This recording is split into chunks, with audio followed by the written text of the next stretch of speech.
You've been right about a lot of things, i.e. the evergreening of society, lab leak, etc.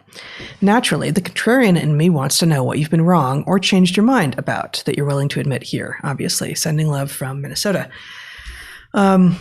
Yeah, so I so came many up, things. Yeah, so many things. I came up with two. I mean, there's more, but you want me to start or you want to go? Okay. Yeah. So the two things I was thinking of, and one of them, actually, the next question is related to, is affirmative action. Mm-hmm. That and that one, I think I didn't change my mind on until around when Evergreen was blowing up. Like that one I just didn't see. So I just used to be, and it was kind of I accept this slate of things. Neither of us did that much of that. Neither of us just accepted the blue slate, right? Yep. But that was one that just seemed honorable and right. And I am compelled now that it is destructive.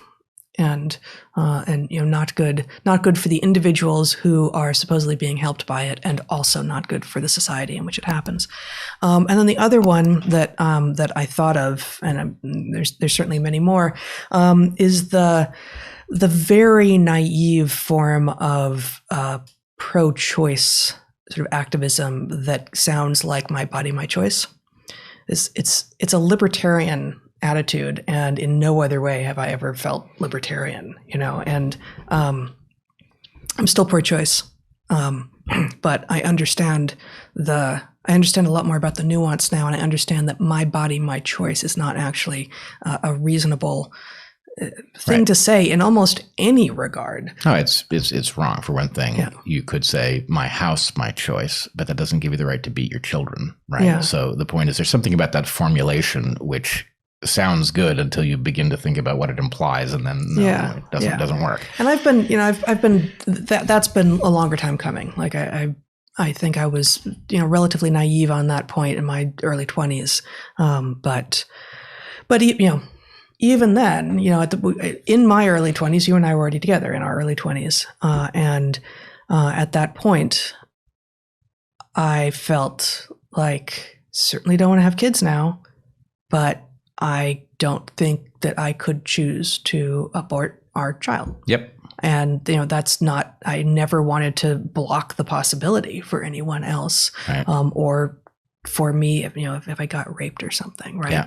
Yeah. But I understood myself actually to know that actually better be really careful with birth control, because don't want that to happen now, and don't think that I could make that decision. Yeah. All right. So I agree with you on affirmative action. I don't think I remember. Yeah, I don't even in high school, the reproductive rights thing was complex, and I've always been middle ground on this. Right. There has to be some right, I believe, to post-conception control over pregnancy and the like, but I don't think it extends anywhere near term. Yeah, exactly. But anyway, okay. I was wrong on gun rights and gun control. I now understand that I was really quite wrong about that. It's not to say that there's no room for any rational gun control. There clearly is, and that's clearly implied in the fact that we seem to all agree that you can't have a nuclear weapon. So the right to bear arms is not unlimited. But anyway, there was a time when I thought that the guns were the problem, and now I get that even though the guns are sometimes the problem, that's half an argument.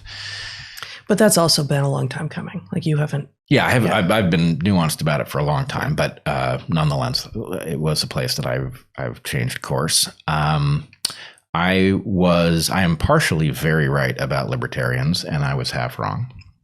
So I've come to agree with libertarians that liberty is rightly our focus. I was right about the fact that the instantiation that typically comes along with libertarianism is ridiculous. It will absolutely not liberate, right? So the question is, if you agree with the libertarians that liberty, that maximizing the distribution of liberty is the objective, but the mechanism doesn't work, then what are you looking for? That's more or less where I am. I was wrong very recently about, I did not think Joe Biden would take office. Yeah. I didn't, because he's obviously compromised, and I thought that the blue team would take advantage. They would use him as a stalking horse, and they would install Kamala Harris, and obviously that didn't happen. It's still possible that he will not serve his whole term. That's interesting. I'm confused by the fact that he still seems decrepit. He still says gobbledygook stuff all the time, and somehow we're just letting this all unfold and not too worried that the commander-in-chief is losing his marbles. And it's batshit crazy. It's crazy, but nonetheless, that's where we are. What else? I think we've done a good job. Feel free to ask the question again, and maybe we'll come up with more stuff. But, yeah. Someone said, for me, it was the death penalty. I was for it and still believe that people can morally forfeit their right to live, but humans are incapable of creating an unbiased system that implement it. And I think that's been my position all along on the death penalty. Me too. If it could be done perfectly, it makes sense as a penalty, but it can't be done perfectly, and you can't afford that accident. All the errors have to go in the other direction. Yeah.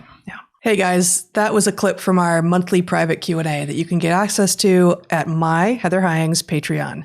And you can also get access there to all of the past paid subscriber content. So please consider joining us there.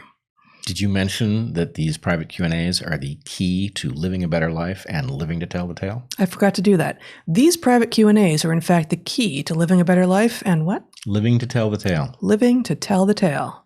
Go ahead, live to tell the tale. Join us there. See ya.